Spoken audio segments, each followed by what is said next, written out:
तो आज हम लोग पढ़ेंगे इलेक्ट्रिक पोटेंशियल। तो इलेक्ट्रिक पोटेंशियल को समझने से पहले हम लोग बात करेंगे इलेक्ट्रिक पोटेंशियल एनर्जी पर या पोटेंशियल एनर्जी पर। तो देखो हम लोग क्या करेंगे कि सबसे पहले एक रॉड हम ले लिए हैं जिस पर प्लस चार्ज डिस्ट्रीब्यूटेड है, और ये एक पॉइंट हम लिए हैं, यहाँ पर हमको पोटेंशियल एनर्जी कैलकुलेट करना है। तो ये पोटेंशियल एनर्जी P पर निकालने के लिए क्या किए हैं, तो एक Q0 टेस्ट चार्ज ले लिए हैं जो पॉजिटिव नेचर का है, यानी एक Q0 टेस्ट चार्ज लिए, पॉजिटिव टेस्ट चार्ज। किस पॉइंट पर लेंगे, तो ये वो पॉइंट पर लेंगे जहाँ पर का पोटेंशियल एनर्जी 0 हो। तो देखो यहाँ से अगर इलेक्ट्रिक फील्ड लाइन हम लोग ड्रॉ करते हैं तो ये पॉजिटिव चार्ज है रॉड, तो इलेक्ट्रिक फील्ड लाइन कुछ इस तरह से आउटवर्ड होगा। तो अगर इस पॉइंट को बहुत दूर यहाँ से रख दें, बहुत दूर, तो उस जगह पर ये इलेक्ट्रिक फील्ड के कारण फोर्स हमारा नेग्लिजिबल या 0 होगा। तो ऐसा पॉइंट एक हम लोग को इन्फिनिटी में मिल सकता है। तो ये जो प्लस Q0 टेस्ट चार्ज जो लिए हैं वो इन्फिनिटी पर ले लिए हैं, ठीक है। इन्फिनिटी पर क्यों लिए, ताकि यहाँ पर का पोटेंशियल एनर्जी 0 होगा। क्यों 0 होगा, क्योंकि यहाँ पर किसी भी तरह का इलेक्ट्रिक फोर्स एक्सपीरियंस नहीं हुआ है। ये हमको निकालना है पोटेंशियल एनर्जी कहाँ पर, P पॉइंट पर निकालना है।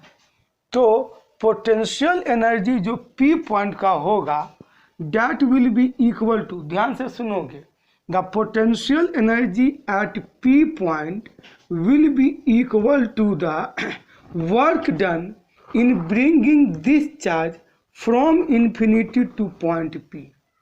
फिर से सुन लो, यहाँ पर का जो पोटेंशियल एनर्जी होगा वो ये Q0 चार्ज को इन्फिनिटी से P पॉइंट तक लाने में जो वर्क डन करेंगे that will be the potential energy of point P, ठीक है। यानी UP या पोटेंशियल एनर्जी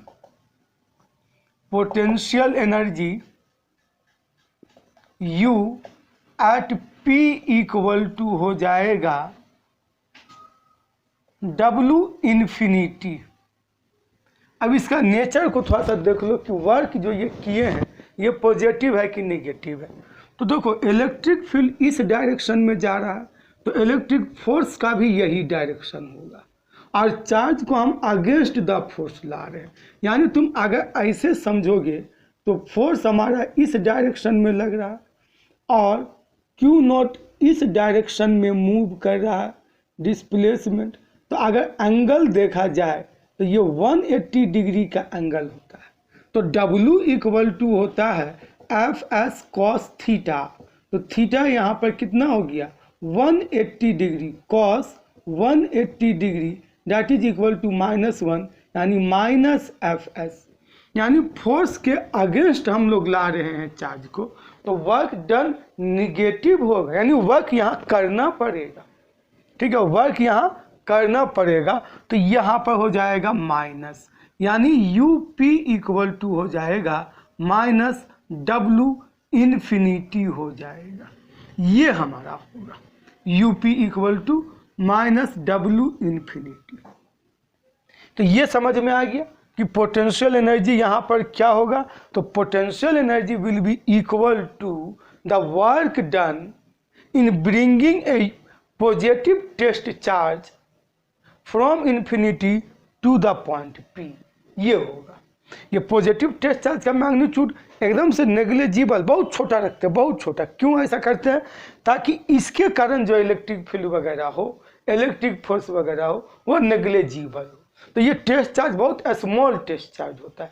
जब कभी भी तुमको इलेक्ट्रोस्टैटिक में कहीं भी टेस्ट चार्ज अगर सुनने को मिले तो पहला चीज़ माइंड में ये फिगर बनाओगे कि ये चार्ज का मैग्नीट्यूड बहुत छोटा रहेगा, ताकि इसके कारण इलेक्ट्रिक फील्ड, इलेक्ट्रिक फोर्स, ये सब का जो मैग्नीट्यूड होगा डेट विल बी नेग्लिजिबल, बहुत कम होगा, ताकि ये इफेक्ट ना करे। बात समझ गए।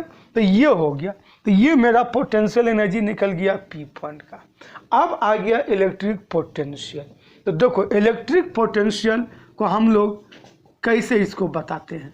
इलेक्ट्रिक पोटेंशियल थोड़ा सा दिक्कत होता है इसको समझने में, ठीक है, इससे समझो तुमको एकदम इजी लगेगा। इलेक्ट्रिक पोटेंशियल V से डिनोट करते हैं, that is equal to UP divided by Q0, यानी यही है इलेक्ट्रिक पोटेंशियल।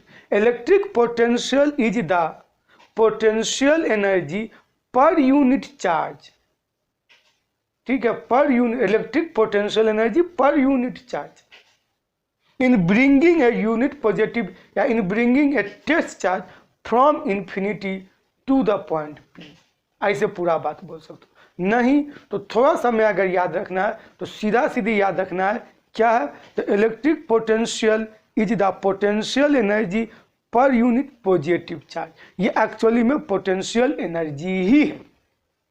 कैसा पोटेंशियल एनर्जी है, तो पर यूनिट चार्ज। कैसे निकालते हैं, तो एक टेस्ट चार्ज को इन्फिनिटी से लाते हैं डिजायर्ड पॉइंट तक, तो यही हमारा इलेक्ट्रिक पोटेंशियल है। तो अब यहाँ से क्या हम V इक्वल टू ऐसे भी तो लिख सकते हैं, V इक्वल टू क्या हो जाएगा, minus W infinity bye Q0, ये भी तो हमारा हो जाएगा। ये हो गया। तो डिफिनेशन तुम आप चाहो तो इसको लिख सकते हो, क्या लिखोगे, तो it is the potential energy per unit charge, potential energy per unit charge, ये इन ब्रिंगिंग, या फिर इसमें मत लिखो, वर्क डन से अगर लिखना चाहो तो उससे तुम इसको लिख सकते हो। पहले इतना नोट कर लो फिर बात करते हैं।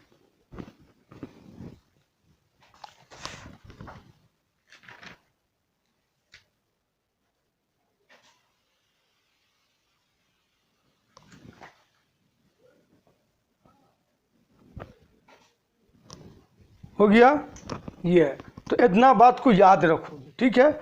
It is the potential energy per unit charge, ठीक है। अगर डाउट हो या और अगर इसको बढ़ाना चाहो तो सीधा सीधी इसमें बोल देना कि in bringing a test charge from infinity to point P, या हम यहाँ लिख भी देते हैं, in bringing a test charge from infinity,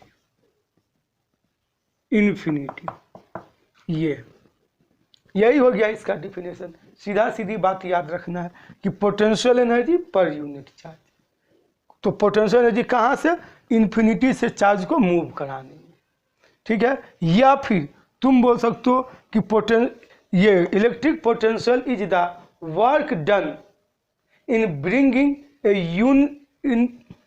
bringing a test charge from infinity to the point P, ऐसे भी लिख सकते हैं। दोनों तरीका से लिख सकते हो, वर्क डन से भी तुम लिख सकते हो, पोटेंशियल एनर्जी से भी लिख सकते हो, लेकिन पोटेंशियल एनर्जी से याद रखो ये ज़्यादा अच्छा डिफिनेशन होता है, ठीक है, और इससे कंसेप्ट ज़्यादा क्लियर होता है। तो ये हमारा हो गया पोटेंशियल एनर्जी और इलेक्ट्रिक पोटेंशियल के बारे में, दोनों के बारे में ये हो गया। अगर न्यूमेरिकल में आएगा पोटेंशियल एनर्जी निकालने के लिए तो वो भी निकाल सकते हैं, और इसके बाद ये इलेक्ट्रिक पोटेंशियल भी निकाल सकते हैं, ठीक है। अब तो क्लियर हो गया। अब देखो ये जो क्वांटिटी होगा, क्या ये स्केलर क्वांटिटी होगा या वेक्टर क्वांटिटी होगा, तो स्केलर क्वांटिटी होगा या वेक्टर क्वांटिटी होगा, थोड़ा इसको देख करके ही डिसाइड करो ये कैसा क्वांटिटी है V। तो देखोगे यहाँ पर देखो V इक्वल टू, साइन को अभी थोड़ा देर के लिए भूल जाओ, या अगर मोड के रूप में लिखें तो W इन्फिनिटी बाय Q0 ऐसे लिखेंगे, ठीक है। तो W मतलब वर्क डन कैसा क्वांटिटी है, स्केलर क्वांटिटी है, F S cos theta F dot S work scalar quantity है। चार्ज कैसा है, तो वो भी स्केलर है, तो स्केलर बाय स्केलर क्वांटिटी है। तो electric potential is a scalar quantity, ये एक स्केलर क्वांटिटी होता है, ठीक है। Scalar quantity. इसके बाद इसका SI यूनिट, SI यूनिट कुछ नहीं याद करोगे, ठीक है, समझो, फिजिक्स सीखने का चीज़ है, ठीक है, उसको समझो और सीखने की कोशिश होगी कैसे कैसे निकालते हैं। SI यूनिट, SI यूनिट, अब बोलो वर्क का क्या होगा, वर्क का यूनिट जूल। अगर जूल भी तुमको याद नहीं है तो वर्क इक्वल टू यहाँ force into displacement, newton metre बोल सकते हैं। फोर्स का हो गया न्यूटन, एस का हो गया मीटर, तो न्यूटन मीटर पर कूलम, नीचे में क्यू है, न्यूटन मीटर पर कूलम, तो ऐसा बोल सकते हैं न्यूटन मीटर पर कूलम। और सुनो, न्यूटन मीटर को ही हम लोग बोलते हैं जूल, तो जूल पर कूलम हो गया, ये हो गया इसका SI यूनिट, ठीक है। और सुनो, तो V इक्वल टू अगर 1 जूल बाय 1 कूलम अगर बोलते हैं ना, तो इसका एक स्पेशल नाम दिया गया है और इसको हम लोग बोलते हैं वोल्ट, यानी वोल्ट इज द 1 जूल पर कूलम, ठीक है। ये तो ये हमारा हो गया इसका SI यूनिट, चाहे तुम वोल्ट बोल दो या जूल पर कूलम बोल दो, दोनों एक ही बात है। ये डायमेंशन इसका देखो, डायमेंशन इसका क्या होगा, डायमेंशन, डायमेंशन, तो डायमेंशन लिखने के लिए भी ये फॉर्मूला का हम यूज कर रहे हैं। W मतलब वर्क डन, वर्क डन का डायमेंशन क्या होता है, तो वर्क डन का डायमेंशन होता है mL² T का पावर -2। नहीं याद है तो वर्क डन इक्वल टू होता है या वर्क इक्वल टू होता है फोर्स इनटू डिस्प्लेसमेंट, फोर्स का dimension mass into acceleration, mL का पावर -2 लिख दो। और ये हो गया फोर्स और डिस्प्लेसमेंट मतलब डिस्टेंस के लिए L हो गया ये वर्क, और नीचे में है कूलम, कूलम यानी Q है तो Q का यूनिट कूलम है। तो चार्ज इक्वल टू क्या होता है, तो current into time, IT fundamental quantity में लिखना है तो करंट के लिए लिख देते हैं कैपिटल A और टाइम के लिए लिख देते हैं कैपिटल T। अब इसको सिंप्लीफाई कर दो, तो सिंप्लीफाई करोगे तो डायमेंशन होगा m का power 1 L into L, L² हो जाएगा, T का पावर -2 और एक T भी ये ऊपर जाएगा, तो अभी यहाँ पे 1 है, ऊपर जाएगा तो ये -1 हो जाएगा, तो -2 और -1 तो -3 हो जाएगा। और इसके बाद A ऊपर जाएगा तो A का भी पावर 1 है, तो पावर जब नीचे से ऊपर जाएगा तो पावर -1, ये हो गया डायमेंशन। तो नोट कर लो, इसका समझ में आया, बोलोगे, दिक्कत होगा तो कमेंट वगैरह कर देना, लिख लो इसको।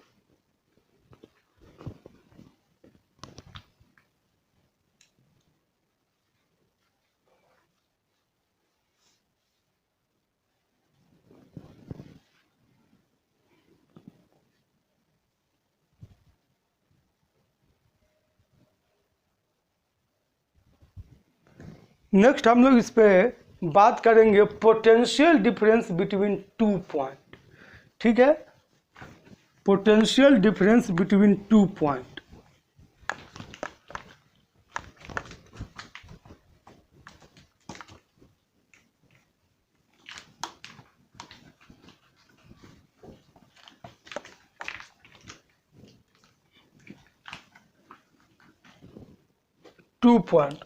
Potential difference between 2 points. तो देखो एक पॉइंट ये हो गया A, यहाँ पर Q चार्ज प्लस ले लिए हैं, एक हो गया यहाँ पर पॉइंट B, यहाँ पर टेस्ट चार्ज Q0 ले लिए हैं ये। तो हम लोग को निकालना है VA माइनस VB, ठीक है।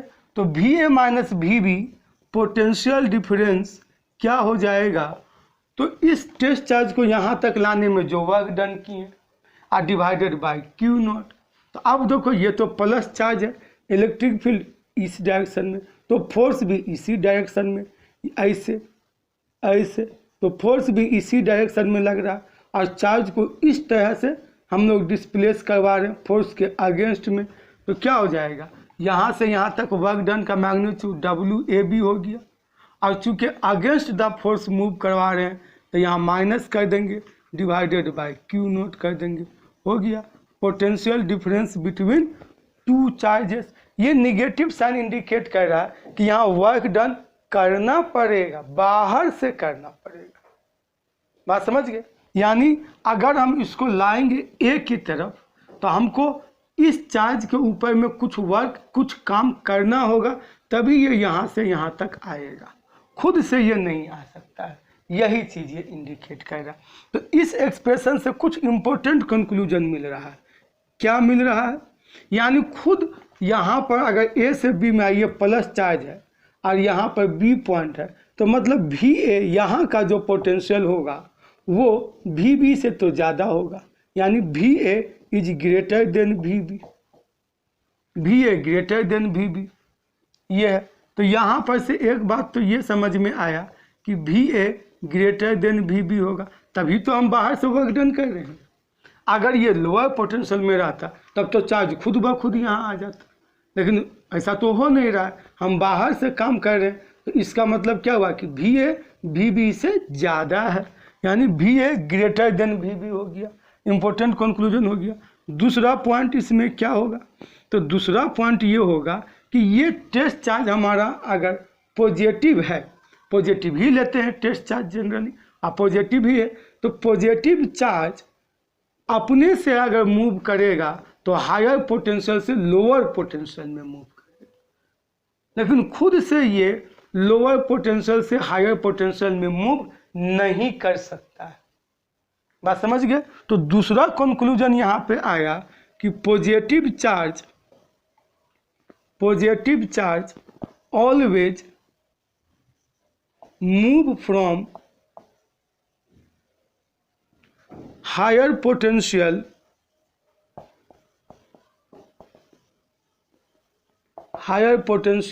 To lower potential, higher potential से लोअर पोटेंशियल में मूव करेगा। तीसरा कंक्लूजन, तीसरा, तो अगर निगेटिव चार्ज रहता था तो निगेटिव चार्ज लोअर से हायर मूव करेगा, जस्ट इसका उल्टा, लोअर से हायर, क्योंकि तो उसको अट्रैक्ट करता है ना, ये चीज़ है। यहाँ पे अगर इलेक्ट्रॉन रख देते तो ये खुद ब खुद अट्रैक्ट होकर यहाँ तक आता, तो मतलब ये लोअर से हायर मूव करेगा, ये चीज़ है। तो निगेटिव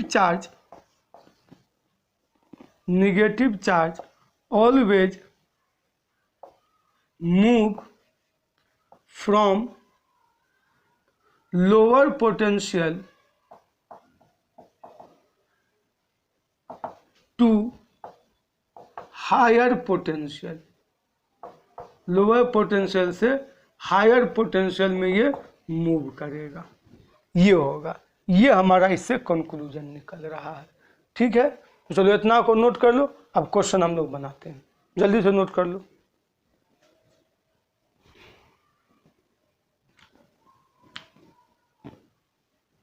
हो गया? चलो आगे देखते हैं।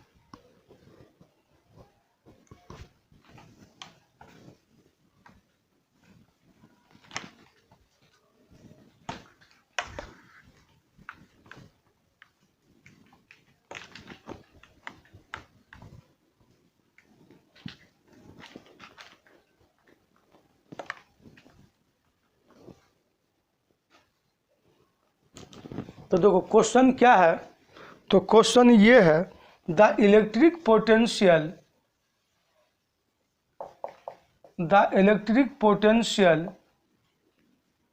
Eight point A and B located 5 centimeter apart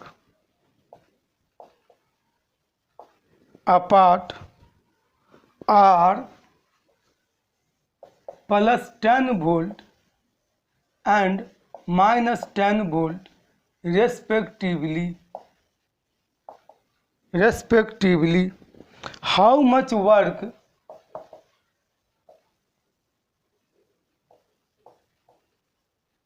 how much work will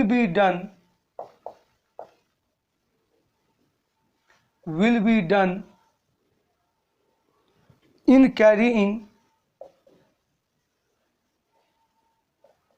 1.0 coulomb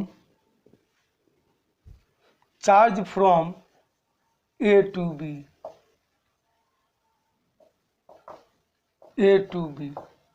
यानी पहले क्वेश्चन को समझो बढ़िया से।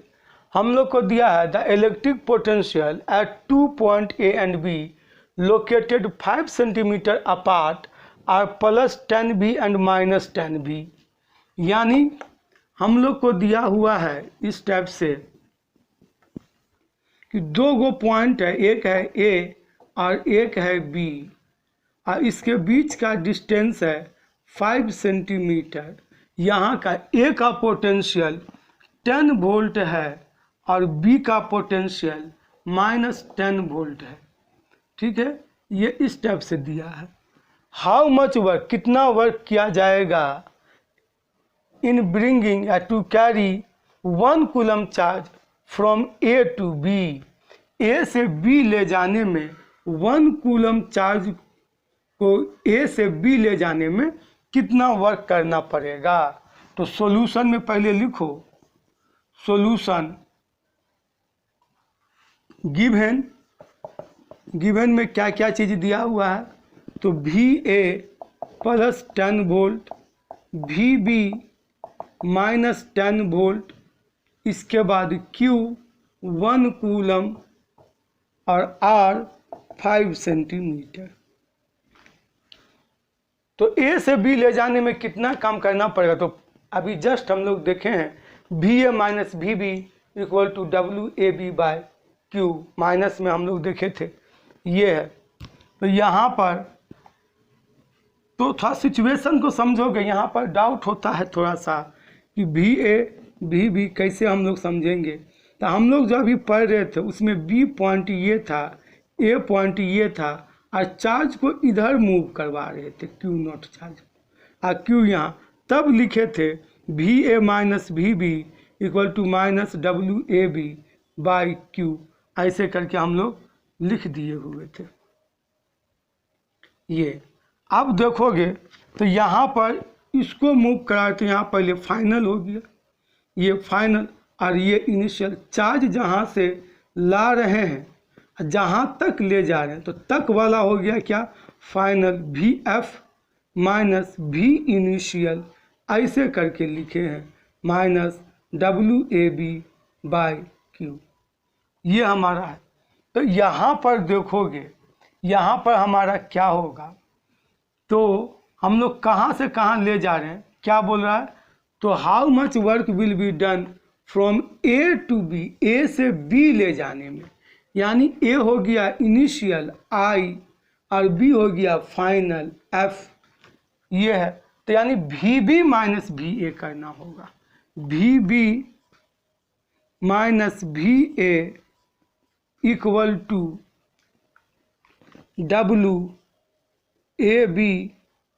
WAB/Q हमको लिख देना होगा। तो WAB का मान क्या होगा, WAB = VB के जगह पर पुट कर दो -10 -VA, ये भी -10 और Q को क्रॉस मल्टीप्लाई कर देंगे तो Q के जगह पर लिख देंगे 1.0 को, तो जूल लिख दो। अब वर्क है तो जूल लिख दिए, तो ये कितना हो जाएगा। तो WAB = -20 जूल, ये आएगा आंसर, -20 जूल। A से B ले जा रहे हैं ये, और हायर पोटेंशियल से देखो लोअर पोटेंशियल में ले जा रहे हैं, हायर से लोअर में ले जा रहे हैं। ठीक है, तो यहाँ पर ये हो गया। चलो ठीक है, इसको नोट कर लो।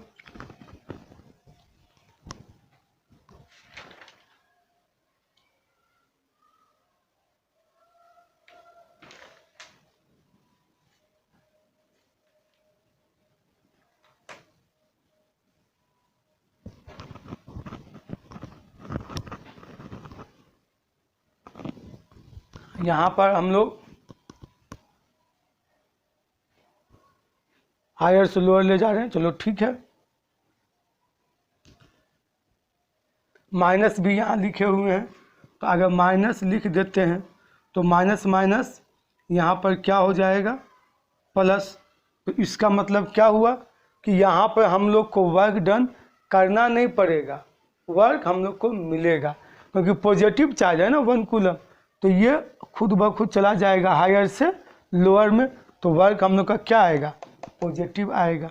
चलो ठीक है, ये माइनस साइन छूट गया था तो यहाँ माइनस लिख दिए, सही है, ये हो गया। या नहीं तो अपने से देख लो कि कहाँ से कहाँ लेकर के जा रहे हैं, हायर से लोअर में लेके जा रहे हैं। अब पॉजिटिव चार्ज है तो माइनस लगाने का ज़रूरत नहीं है, अगर पॉजिटिव चार्ज है लोअर से हायर लेकर के आ रहे हैं तो फिर माइनस साइन लगा दो। निगेटिव चार्ज है, निगेटिव चार्ज लोअर पोटेंशियल से हायर पोटेंशियल में आ रहा है, ठीक है, लोअर पोटेंशियल से हायर पोटेंशियल में आए तो पॉजिटिव ही होगा। लेकिन अगर नेगेटिव चार्ज हायर पोटेंशियल से लोअर पोटेंशियल में जाएगा तो फिर निगेटिव साइन लगेगा। यानी कैसे याद रखोगे, तो देखो हम यहाँ पर मिटा करके लिख दे रहे हैं। पॉजिटिव चार्ज के लिए, पॉजिटिव चार्ज के लिए W हायर से लोअर में पॉजिटिव, निगेटिव चार्ज के लिए W हायर से लोअर में निगेटिव। अब फिर देखो ये हो गया लोअर टू हायर, इस सेंटेंस को याद रखना। पॉजिटिव चार्ज के लिए W हो जाएगा क्या, लोअर से हायर में निगेटिव। निगेटिव चार्ज के लिए W क्या हो जाएगा, तो W हो जाएगा पॉजिटिव, ये क्योंकि ये लोअर से हायर ही मूव करता है। बस ये लाइन को याद रखो, कभी भी साइन कन्वेंशन में गलती नहीं आएगा होगा। और उसके बाद सुनोगे थोड़ा सा बात को, क्या कि अगर निगेटिव आया वर्क तो समझो हम लोग उसके ऊपर में काम कर रहे हैं, वर्क बाहर से दे रहे हैं। अगर पॉजिटिव आ गया तो हम लोग को वो काम करके दे रहा है, यानी वर्क आउटपुट हो रहा है, ठीक है। नेगेटिव में वर्क इनपुट, पॉजिटिव में वर्क आउटपुट, ऐसे समझोगे, ठीक है। तो इसको नोट कर लेना, कभी डाउट नहीं होगा। यहाँ पर से लिखने का तब जरूरत तो भी नहीं है, ये है।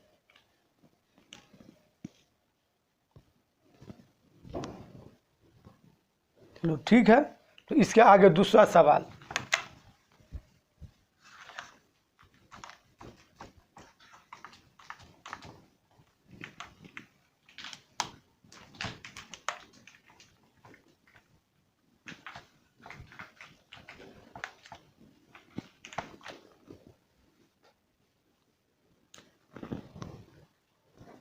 In moving an electric charge,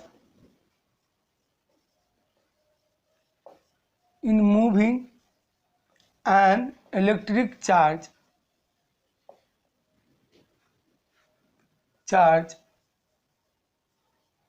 of 5 coulomb from point A to point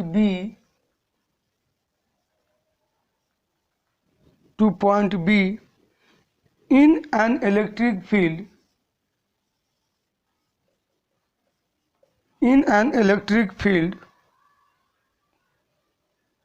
125 joule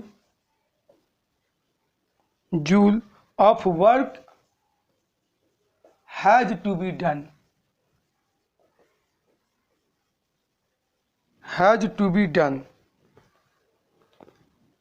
If VA is minus 10 volt, then calculate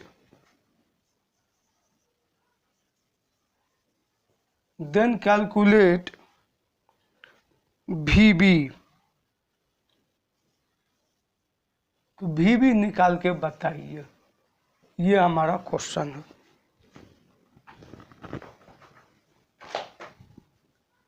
देखो थोड़ा सा देख लो क्वेश्चन को अच्छा से। सॉल्यूशन,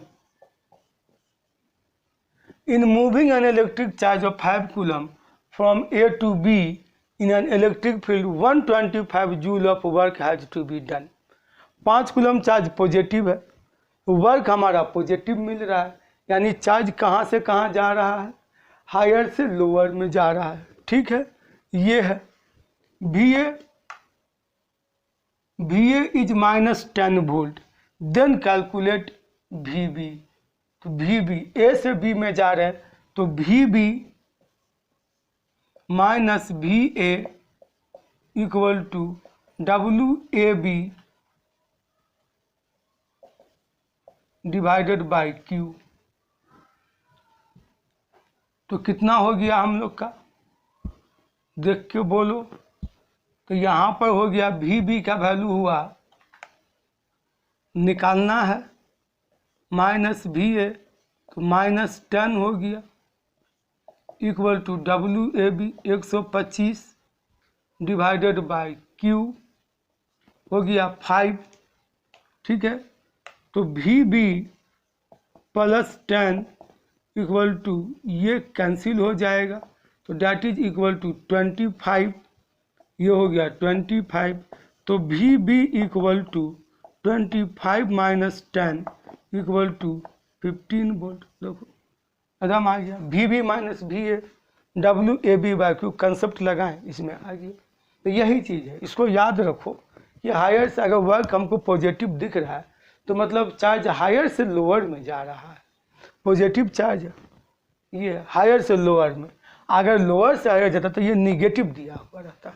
ठीक है, तो V B minus V A positive लिख दिए, सेट कर दिए, ये V F minus V initial ऐसा ही है, V F minus V I लिखो, V B minus V A लिखो, दोनों से लिखो, एक ही चीज़ है। जनरली ए बी लेके सवाल देता है तो ए और बी लेके हम लोग काम कर लेते हैं। तो ये हो गया, तो ये हमारा हो गया। इसके बाद नेक्स्ट लिखोगे इलेक्ट्रॉन वोल्ट। इसको पहले नोट कर लो, फिर देखेंगे इलेक्ट्रॉन वोल्ट कि वो क्या होता है, उस पर भी बात करेंगे। नोट कर लो उसको।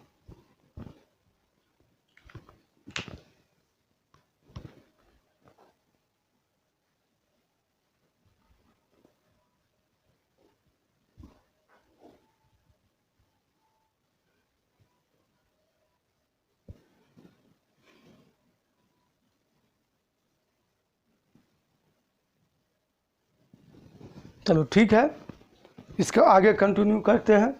इलेक्ट्रॉन वोल्ट,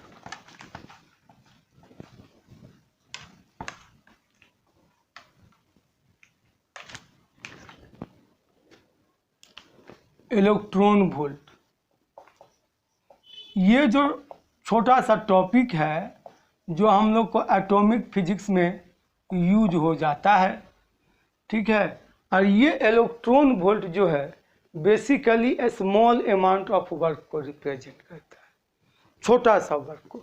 यानी ये क्या है, तो it is a small amount of work, it is a small amount of work, बहुत छोटा सा work, A small amount of work.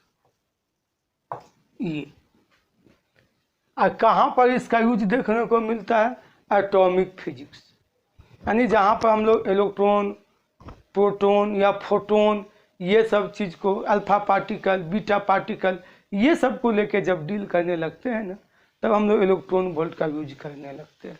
ये एक्चुअली में क्या है, तो स्मॉल अमाउंट ऑफ वर्क है, छोटा सा वर्क है। ठीक है, इसका यूज एटॉमिक फिजिक्स में, it is used in atomic physics, atomic physics. ये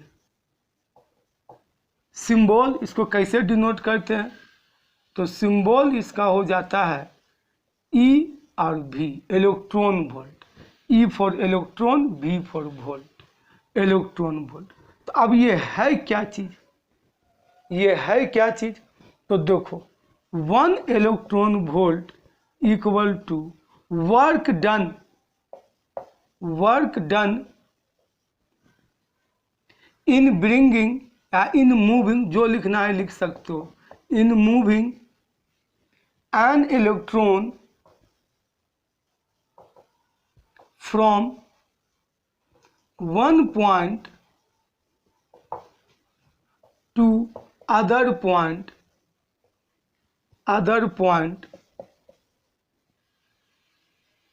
other point when potential difference is of 1 volt। यही हो गया।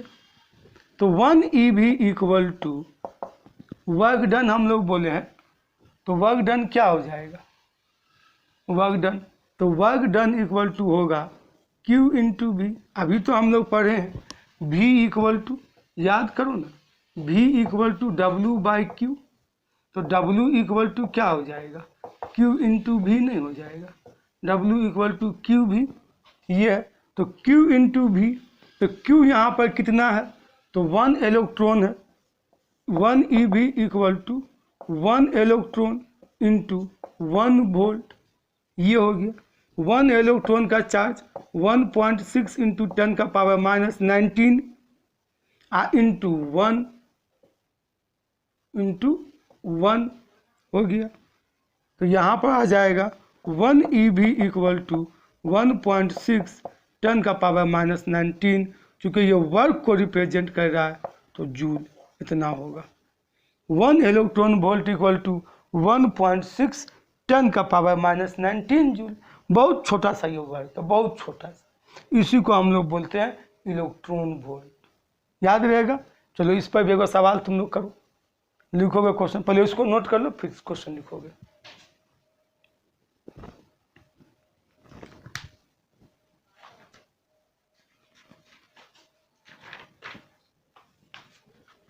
तो देखो हो गया, अगर दिक्कत हो तो पॉज करके नोट कर लिया करोगे, ठीक है।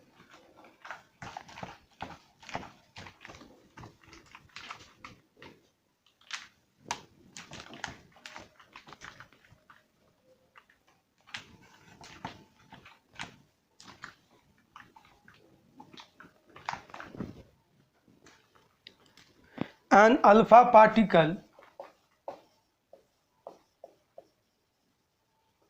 alpha particle is accelerated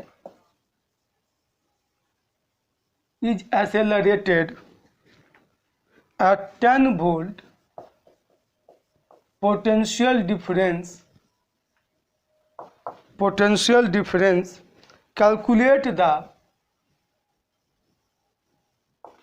calculate the increase in